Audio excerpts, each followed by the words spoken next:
আমার অনেকগুলো নাম আছে, আর তাদের মধ্যে একটি হলো যুদ্ধ বিমুখ। এই কথা আপনারা সবাই জানেন। দাদাও আমাকে বলেছেন যে তুমি এরকম কিভাবে যুদ্ধক্ষেত্র থেকে মুখ ঘুরিয়ে পালাতে পারো কানাই। দেখুন, যেটা সময়ের দাবি ছিল আমি সেটাই করেছি। যদি আমি রণভূমি ত্যাগ করে না পালাতাম, তাহলে কে জানে কত সৈনিক নিজেদের প্রাণ হারাতেন, কে জানে কতগুলি পরিবার নিজেদের বাঁচার আশা হারাতেন, কে বলতে পারে হয়তো কত প্রাণী এই সংসার ত্যাগ করতেন। আর তাই কখনো কখনো যুদ্ধ বিমুখ হওয়াই শ্রেয়। কখনো জীবনের ক্ষেত্রেও এটা প্রযোজ্য। যদি দূরে চলে গেলে আপনার সম্ভাবনা বৃদ্ধি পায়, তাহলে দূরে চলে যান। দূরে চলে যান সেই সকল ব্যক্তিদের থেকে যারা কথায় কথায় আপনাকে অপমান করেন, আপনার নিন্দা করেন, আপনাকে বাধা দেওয়ার চেষ্টা করেন, আপনাকে ছোট করেন। কারণ তাদের সাথে থেকে, সেই সকল ব্যক্তিদের সাথে থাকলে যারা আপনার মূল্য বোঝেন না, আপনি নিজের আত্মসম্মান, নিজের আত্মবিশ্বাস, নিজের ব্যক্তিত্বকে নত করে ফেলবেন। দূরে চলে যান সেই সকল সংঘর্ষ থেকে, সেই সকল পরিস্থিতি থেকে যাদের সম্মুখীন হয়ে আপনি কোনো পরিণামেই পৌঁছতে পারবেন না।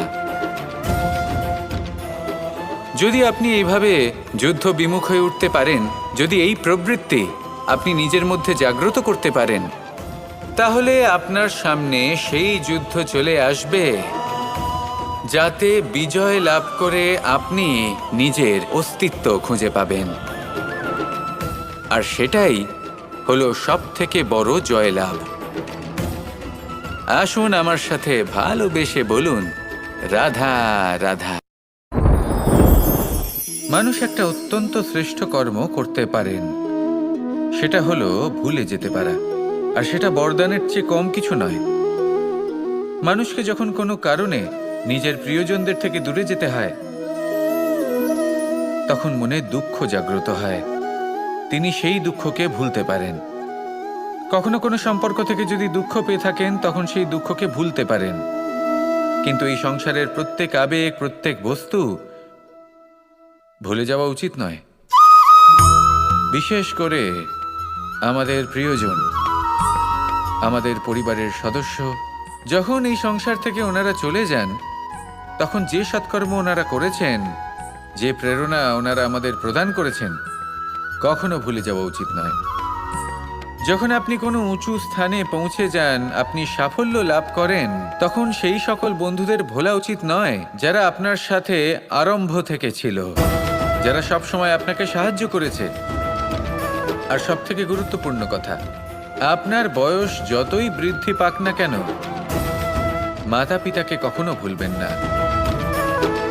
আপনি যতই বড় হন না কেন, আপনি তাদের সন্তানই থাকবেন। অভিজ্ঞতার দিক থেকে ওনাদের থেকে ছোটই থাকবেন। তাই সবসময় নিজের মাতা পিতাকে নিজের সাথে রাখুন, কখনো তাদের ভুলবেন না। সেই সকল ব্যক্তিদের ভুলে যাবেন না যারা দুঃখের দিনে আপনার সাথে ছিল, তবেই জীবনে সুখ পাবেন। আসুন আর আমার সাথে ভালোবেসে বলুন, রাধা রাধা। এই সংসারে সব থেকে বড় ব্যক্তি কে? আপনি বলবেন, এ কেমন ধরনের প্রশ্ন?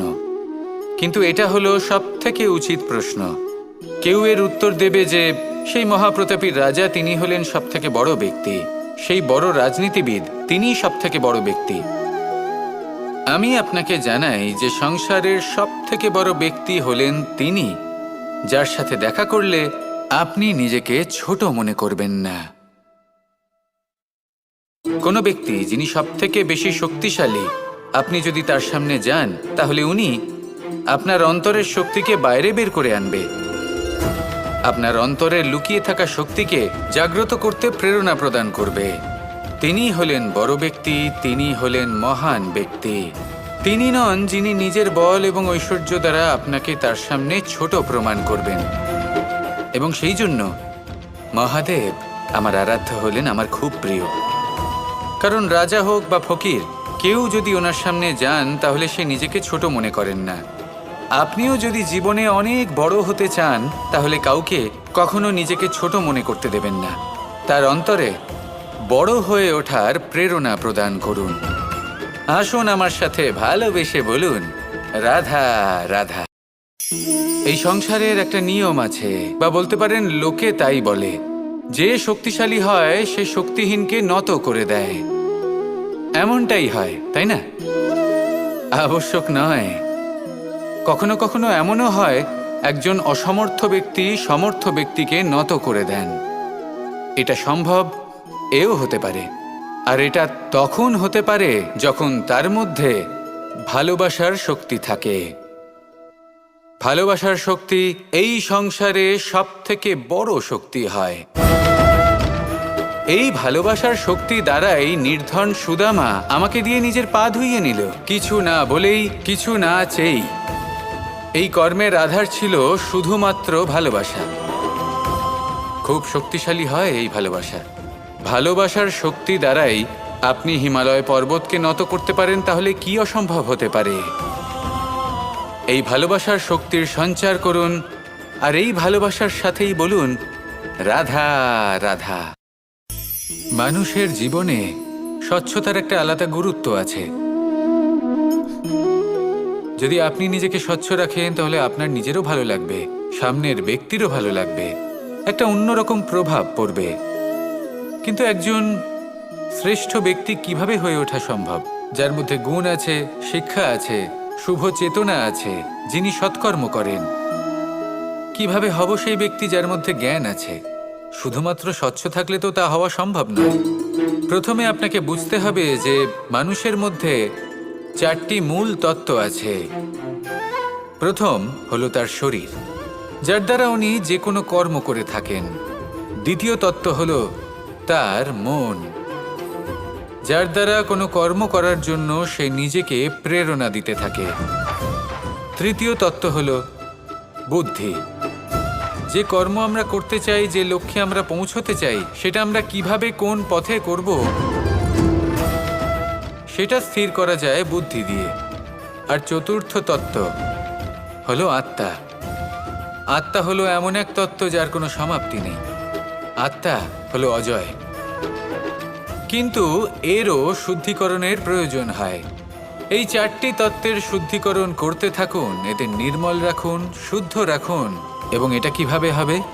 শুভ চেতনা দ্বারা, জ্ঞানের দ্বারা, এবং সবথেকে বেশি গুরুত্বপূর্ণ প্রেমের দ্বারা। আসুন আমার সাথে ভালোবেসে বলুন, রাধা রাধা।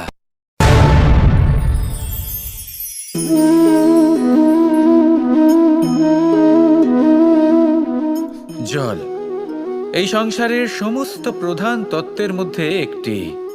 এই জল যে কোনো জ্বালা দূর করে, আগুনকে নিভিয়ে দেওয়ার ক্ষমতা রাখে, অবিরল অবিচলভাবে প্রবাহিত হতে পারে, একে কেউ বাধা দিতে পারে না। এর পথে বাধা সৃষ্টি করলে নিজের পথ নিজেই খুঁজে নেবে, বা সে নিজেই নিজের পথ বানিয়ে নেবে, কিন্তু কখনো থামবে না। এই জল হলো মহান, আর এর একটা মহান গুণ আছে, এর নিজস্ব কোনো রং নেই।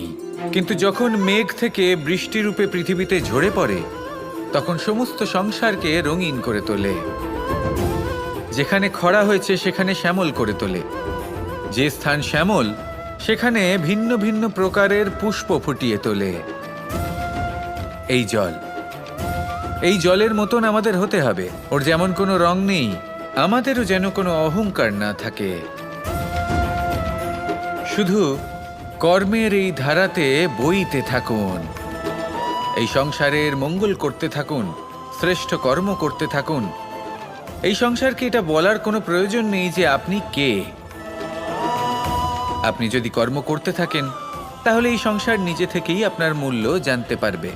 আর তখন এই মন প্রসন্ন হয়ে বলবে, রাধা রাধা। একদিকে হলো আঙুর, আর অন্যদিকে কিশমিশ। দেখতে গেলে এই দুটোই সবারই খুব প্রিয়। শিশু হোক, যুবক হোক, বা কোনো বৃদ্ধ ব্যক্তিই হোক না কেন।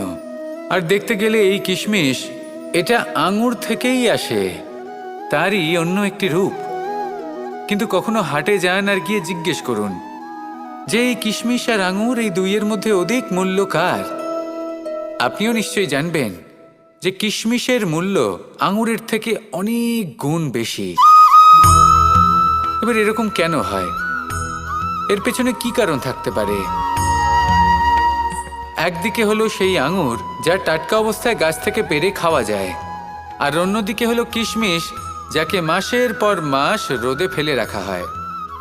একদিকে আঙুর যা কিনা অত্যন্ত রসালো, আর কিশমিশে কোনো রসই নেই। একটি হলো অত্যন্ত কোমল এবং সুন্দর, অন্যটি অমসৃণ এবং তাতে বিন্দুমাত্র সৌন্দর্য নেই, তাও তার মূল্য বেশি। এইসব কেন হয়? এই কারণেই হয় কারণ সেই আঙুর অনেক মাস পর্যন্ত রোদ সহ্য করে থাকে, কষ্ট সহ্য করে থাকে, তবেই সেই আঙুর কিশমিশে পরিণত হয়। এবার জীবনের কড়া রোদ যাকে সহ্য করতে হয়, তার সাথেও এটাই হয়ে থাকে। তারও মূল্য আপনা থেকেই বৃদ্ধি পায়। আপনার জীবনে আপনার গুণ, আপনার প্রতিভা, তা অত্যন্ত গুরুত্বপূর্ণ। কিন্তু যখন আপনি অভিজ্ঞতা লাভ করেন, তখনই সেই অভিজ্ঞতা আপনার গুণ এবং প্রতিভাকে আরও অনেক বেশি শ্রেষ্ঠ করে তোলে। তাই জীবনের কঠোর রোদের মধ্যেও দাঁড়িয়ে থাকাটা শিখে নিন, সাহসের সাথে কঠিন পরিস্থিতির সম্মুখীন হওয়াটা শিখে নিন। ঠিক এইভাবেই অভিজ্ঞতা লাভ করতে হয়, আর এই অভিজ্ঞতা আপনার মূল্য বৃদ্ধি করতেই থাকবে, করতেই থাকবে।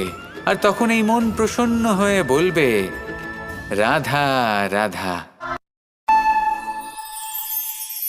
আমাদের সকলের জীবনেই দুই ধরনের ব্যক্তি থাকেন, বন্ধু এবং শত্রু।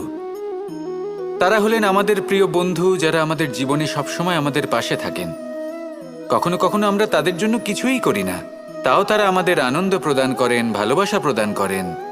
আর অন্যদিকে থাকে আমাদের শত্রু। দেখতে গেলে যখন আমরা জন্ম নিই, তখন কিন্তু আমাদের কোনো বন্ধু থাকে না, আমাদের কোনো শত্রুও থাকে না। কিন্তু যত ধীরে ধীরে আমরা জীবনে এগোতে থাকি, আমাদের বয়স বাড়তে থাকে, তখন আমাদের বন্ধু আর শত্রু এই দুইয়ের সংখ্যা বাড়তে থাকে। আর সেই সব কিছু নির্ভর করছে আমাদের কথার ওপর এবং আমাদের ব্যবহারের ওপর। এবারে আপনি যদি কোনো ব্যক্তিকে স্বাগত জানান উদার চিত্তে, ভালোবেসে, তাহলে সেই ব্যক্তি আপনার বন্ধু হবেই হবে। কিন্তু যদি আপনি নিজে হাতে কাউকে সামনে অগ্রসর হতে বাধা দেন, বিনা কারণে তার সাথে খারাপ ব্যবহার করেন, তাহলে তার মনে শত্রুতার বোধ অবশ্যই জেগে উঠবে। আর রইল বিষয় কথার, যদি আপনার কথা মধুর হয়, তাহলে সবাইকে আপনি আপন করে নিতে পারবেন। এই কথাই যদি কটু হয়, তাহলে আপনার আপনজনেরাও দূরে চলে যেতে পারে। তাই নিজের কথার ওপর সংযম রাখুন এবং নিজের আচরণ উদার করে তুলুন। জীবনে সুখই সুখ থাকবে। আসুন আমার সাথে ভালোবেসে বলুন, রাধা রাধা। এই সংসারে যখনই কোনো সমস্যা আসে, তখন আমরা আমাদের সব থেকে বড় সম্বলের কাছে আশ্রয় খুঁজি, তা হলো আমাদের বিশ্বাস। এবার প্রশ্ন হলো এটাই যে এই বিশ্বাস কার ওপর করা যেতে পারে? পরিবারের ওপর, বন্ধুর ওপর, নাকি তাদের ওপর বিশ্বাস করা উচিত যাদেরকে আমরা কখনো সঙ্গ দিয়েছি? দেখুন, এই সংসারে বিপদের সম্মুখীন হলে কে আপনাকে সাহায্য করবে সেটা নির্বাচন করা আপনার হাতে নেই। সেটা সেই সকল ব্যক্তির উপর নির্ভরশীল যে তারা আপনাকে সাহায্য করবে নাকি করবে না। অর্থাৎ যখনই কোনো বিপদ আসে, সর্বপ্রথম তার সম্মুখীন আমাদের নিজেকেই হতে হয়, আর তার জন্য প্রস্তুত থাকা প্রয়োজনীয়। সেই শক্তি, সেই সাহস অর্জন করা প্রয়োজনীয়। দেখুন, যখনই অন্ধকার আসে, তখন সবার আগে কে আপনাকে ত্যাগ করে চলে যায়? আপনার নিজেরই ছায়া। এই অন্ধকারের সম্মুখীন হতে হয় অন্তরের প্রদীপের দ্বারা, অন্তরের আত্মা দ্বারা। তবেই আপনি অন্ধকারের ওপর জয়লাভ করতে পারবেন। সেই জন্য যে বিপদই আসুক না কেন, নিজেকে তার জন্য প্রস্তুত রাখা উচিত। সেই সাহস নিয়ে আসুন। এমন কোনো বিপদ নেই যা আপনাকে ভেঙে দিতে পারে। আসুন আমার সাথে ভালোবেসে বলুন, রাধা রাধা। এই সংসারে সব থেকে ভয়ানক এবং গভীর অন্ধকার কোনটা? সেটা যখন মেঘ সূর্যকে ঢেকে দেয় এবং সংসার অন্ধকারাচ্ছন্ন হয়ে ওঠে, নাকি তখন যখন সূর্যাস্তের সময় ঘনিয়ে আসে, সূর্য ঢলে যায় এবং এই সংসারে অন্ধকার ছেয়ে যায়, নাকি সেই অমাবস্যার রাত্রি যখন চতুর্দিকে ঘন অন্ধকার থাকে এবং চন্দ্রমার প্রকাশ কোথাও থাকে না। না, এই সংসারে সব থেকে বেশি ভয়ানক অন্ধকার হলো মানসিকতার অন্ধকার। মানসিকতা খুব গভীর একটা বিষয়। এই মানসিকতাই সত্যের রূপ ধারণ করে এবং আমাদের এই মানসিকতা এবং বিবেকে একটা সূর্য থাকে। যদি আমরা এটা জীবন থেকে বের করে ফেলি তাহলে নিরাশা, হতাশা, অসফলতা এর এমন এক ঘন অন্ধকারে আমরা ফেসে যাব যে তার থেকে বাইরে বের হওয়া প্রায় অসম্ভব ব্যাপার হয়ে দাঁড়াবে। বড়ই কঠিন হয় সেই সময়। সেই জন্য ইতিবাচক মনোভাব থাকা খুব প্রয়োজনীয়। এটা ভাববেন না যে এটা আমার সাথে কেন হলো, এই সমস্যা কেন এলো, ওই ব্যক্তি আমার সাথে এটা কেন করলেন। এটা ভাবুন যে আমি জীবনে যে পরিস্থিতিতে দাঁড়িয়ে আছি তার থেকে আমি ঠিক কিভাবে বাইরে বেরোতে পারবো। যতই ঘন অন্ধকার থাকুক না কেন, খুব ছোট একটা প্রদীপের প্রকাশ আমাদের পথপ্রদর্শক হয়ে দাঁড়াতে পারে। আর আমাদের জীবনে এই ছোট্ট একটা প্রকাশ হলো আশা। এই আশার একটি কিরণ আমাদের অত্যন্ত গাঢ় অন্ধকারেও পথ দেখাতে পারে। তাই এই আশাকে সবসময় মনে প্রজ্বলিত করে রাখুন। গাঢ় থেকে গাঢ় অন্ধকারের সাথে, কঠিন থেকে কঠিনতর সমস্যার সাথে লড়াই করুন, সামনে এগিয়ে চলুন আর আমার সাথে ভালোবেসে বলুন, রাধা রাধা। শত্রুতা। একজন মানুষ অন্য মানুষের সাথে শত্রুতা করে বসেন। দুজন ঘনিষ্ঠ বন্ধু, এমনও এক সময় আসতে পারে যখন এনারা একে অপরের শত্রু হয়ে ওঠেন।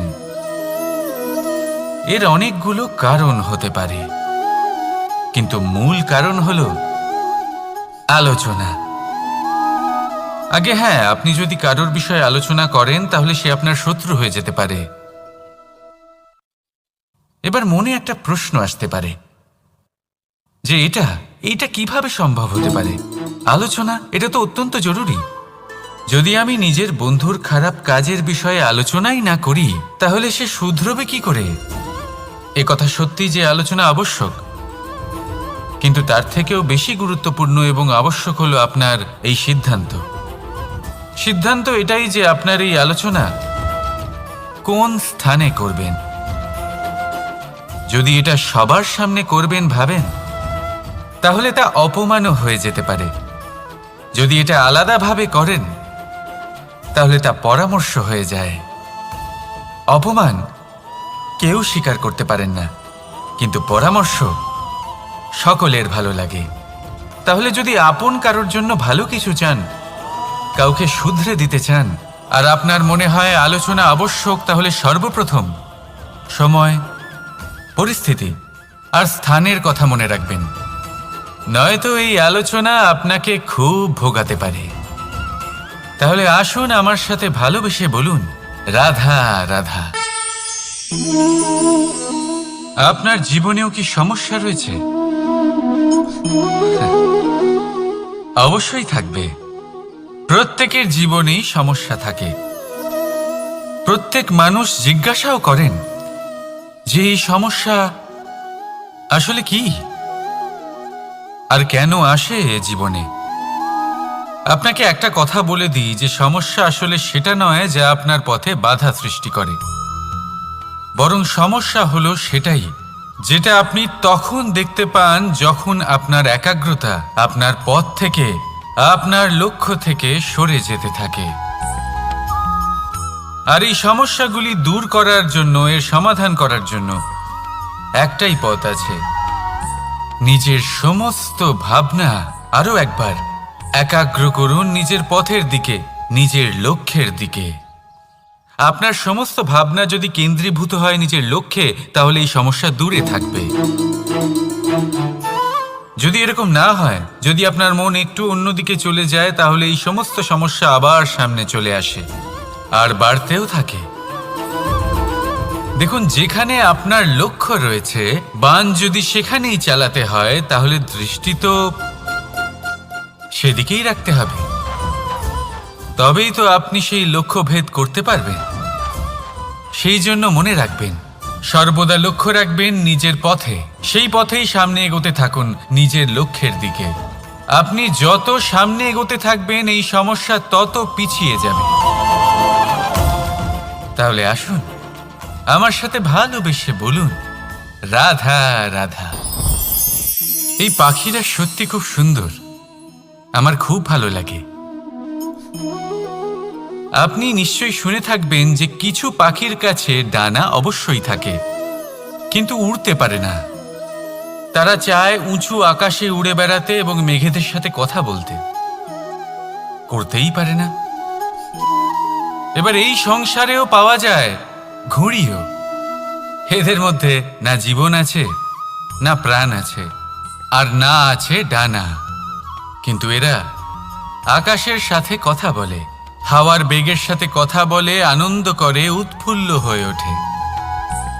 আকাশে জীবনের কিছু মুহূর্ত কাটায়। তার কারণ কি হতে পারে? কারণ হলো সুতো।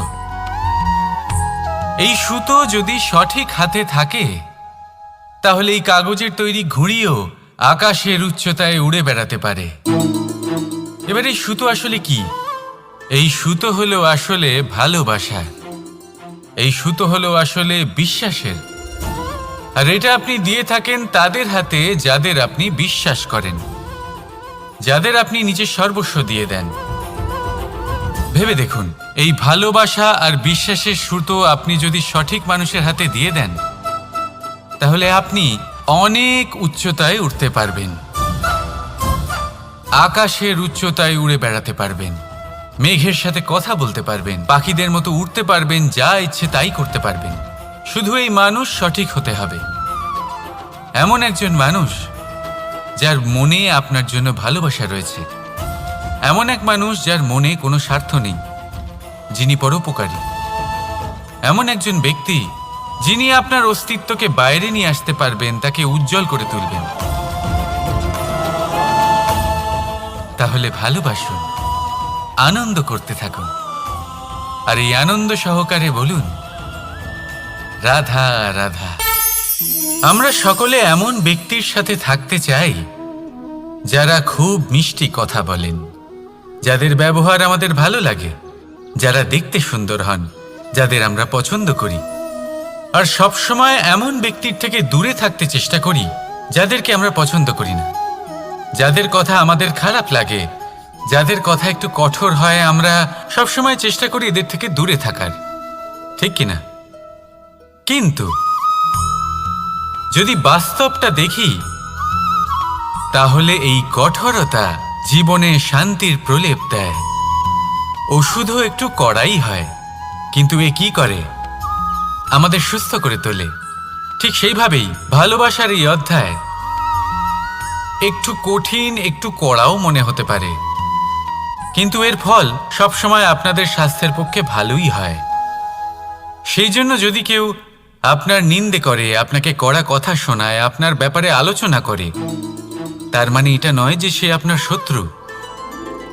হতে পারে তিনি আপনার বন্ধু হন, আপনার জন্য ভালো চান, আপনাকে শুধরে নিতে চান, আপনার মধ্যে কোনো পরিবর্তন দেখতে চান। সেই জন্য কখনো কারোর কথা শুনে বা কাউকে দেখে প্রাথমিকভাবে এই সিদ্ধান্ত নেবেন না যে তিনি আপনার শত্রু হন নাকি আপনার বন্ধু হন। এমনও শত্রু হয়ে থাকেন যে গুড়ের মতো মিষ্টি মিষ্টি কথা বলে আসলে আপনাকে বিষ পান করিয়ে দেবেন। আর এমনও বন্ধু থাকেন যারা আসলে নিমের মতো কড়া কথা বলেন কিন্তু আপনাকে অমৃত পান করান। এদের মধ্যে পার্থক্য করতে জানতে হবে, কে আসলে শত্রু হন আবার কে আসলে মিত্র হন। এই পার্থক্য যখন আপনি করতে শিখবেন তখন আপনি এই সংসারের সব থেকে সুখী প্রাণী হয়ে উঠবেন। এই পার্থক্য বোঝা সহজ নয়, কিন্তু অবশ্যই আবশ্যক। রাধা রাধা। অসুখ। এমন কোনো মানুষ আছেন এই সংসারে যার অসুখ করে না? প্রত্যেক মানুষ কখনো না কখনো অবশ্যই অসুস্থ হয়েছে, তার এই শরীর রোগের শিকার অবশ্যই হয়েছে। এবারে দেখুন, এই রোগ আসে আবার এই রোগ চলেও যায়, কিন্তু সেই রোগ আমাদের কষ্ট দিতে কেন সক্ষম হয়? কারণ হলো স্বচ্ছতা। যদি এই স্বচ্ছতা শরীরে না থাকে তাহলে মানুষকে শারীরিক কষ্ট পেতেই হবে। ঠিক সেইভাবেই অত্যন্ত প্রয়োজনীয় হলো এই স্বচ্ছতা যেন মনেও থাকে। যদি এই স্বচ্ছতা মনে না থাকে তাহলে মানুষ চারিত্রিকভাবে কষ্ট সহ্য করেন। এবারে নিবারণ কি হতে পারে? বড়ই সহজ এর উপশম। যদি রোগ শরীরে হয় তাহলে সর্বপ্রথম স্বচ্ছতা বজায় রাখতে শিখুন। এই শরীরকে পরিষ্কার রাখতে শিখুন। বিচক্ষণতার সাথে এই রোগের সম্মুখীন হন। ভয় পাওয়ার কোনো দরকার নেই। ব্যায়াম করতে থাকুন, সব ঠিক হয়ে যাবে। সেইভাবেই যদি এই অসুখ মনে হয় তাহলে কি করা যায়? সর্বপ্রথম তার আধারের উপরে নজর দিন। আপনার এই আধারই হলো আপনার আহার। যা আপনি আহার করবেন সেরকমই মানুষ হয়ে উঠবেন। সেইভাবেই আপনি যেরকম ভাবেন সেরকমই মানুষ হয়ে উঠবেন। সেই জন্য নিজের ভাবনাকে শুভ করুন, নিজের দৃষ্টিভঙ্গিকে শুভ করে তুলুন। সব কিছু সঠিক হবে। আপনার আমার সবার মধ্যেই এক রাক্ষস বাস করে। তার সম্মুখীন হন, তাকে পরাস্ত করুন। তাহলে এই রোগ সে শরীরেই হোক বা মনের মধ্যে, যদি সঠিক সময় তাকে আটকানো না যায় তাহলে যে কোনো সময় তা মহামারীর রূপ ধারণ করবে। সেই জন্য সাবধানে থাকুন, সুস্থ থাকুন। তাহলে আসুন আমার সাথে ভালোবেসে বলুন, রাধা রাধা।